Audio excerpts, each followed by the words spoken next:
புதுவை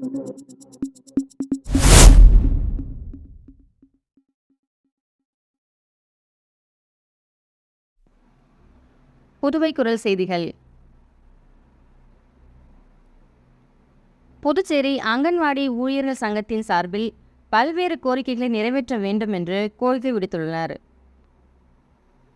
புதுச்சேரி சம்மேளன கௌரவ தலைவர் பிரேமதாசன், தலைவர் ரவிச்சந்திரன், அங்கன்வாடி ஊழியர் சங்கத்தின் தலைவர் ராஜலட்சுமி, செயலாளர் தமிழரசி மற்றும் பொருளாளர் செல்வராணி, அமைப்பு செயலாளர் சத்யா, லலிதா ஆகியோர் கூட்டாக அளித்த பேட்டியில் கூறுகையில், முக்கிய கோரிக்கைகளான மாத இறுதி நாளில் ஊதியம் வழங்க வேண்டும் என்றும், 7வது ஊதிய குழுவின் பரிந்துரைகளை அமல்படுத்த வேண்டும் என்றும், மேலும் நிலுவையில் உள்ள போனஸ் மற்றும் பஞ்சப்படி போன்றவற்றை காலத்தோடு வழங்க வேண்டும் என்றும், 3 ஆண்டுகள் பணி முடித்த ஒப்பந்த அடிப்படையில் பணிபுரிந்து வரும் அங்கன்வாடி ஊழியர் மற்றும் உதவியாளர்களை பணி நிரந்தரம் செய்வது உள்ளிட்ட கோரிக்கைகளை புதுச்சேரி அரசு விரைவில் தீர்க்க வலியுறுத்துவதாக கூறினார்கள்.